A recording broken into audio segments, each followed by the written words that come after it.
reason gold is so important, gold and silver, is because gold and silver is God's money. It's money made by God. And then in 1971, the U.S. government, under President Nixon, took God's money and turned it into man-made money.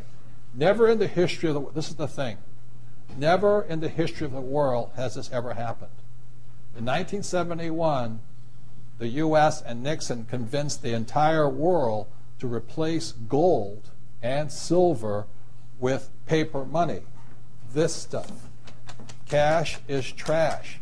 So the reason we have so much volatility in the world today is historically, since the time of the Romans and the Greeks and the French and the English and the Germans, every time they have taken God's money, like silver here, and replaced it with man-made money, there's been economic volatility.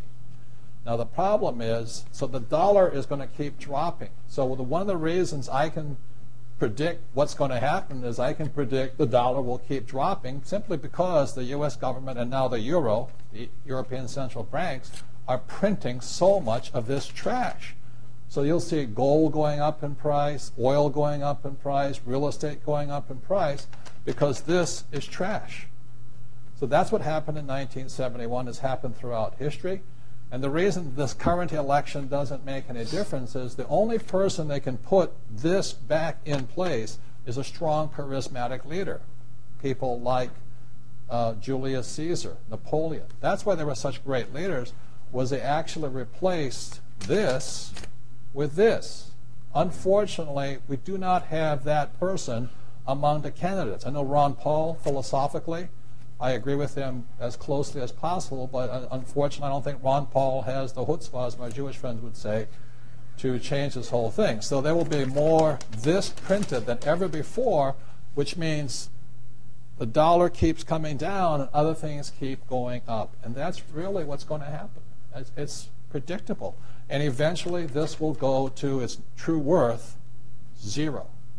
So all of you savers out there and people trying to save this trash, you're going to lose big time. To me, I've been saying this for a number of years now, silver is the biggest opportunity I have ever seen, bigger than real estate, bigger than anything else. And silver, as we're talking today, 2008, is about $15 an ounce. Mm-hmm.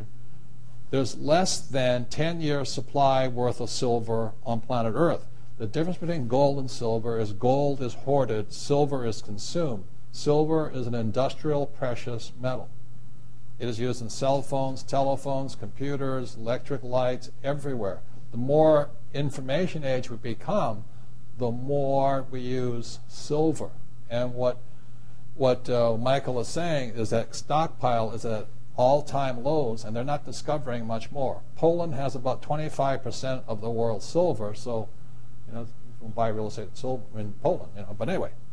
So when people say, Mexico too. Yeah, where am I investing? I say, I'm investing in the world. I say, what do you mean by that? It says, I'm investing in a metal that is consumed throughout the world.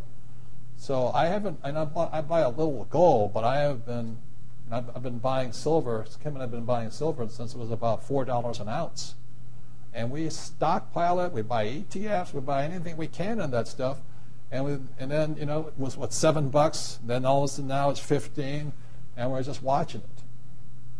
It is not crystal ball. It is not about, the stuff on television.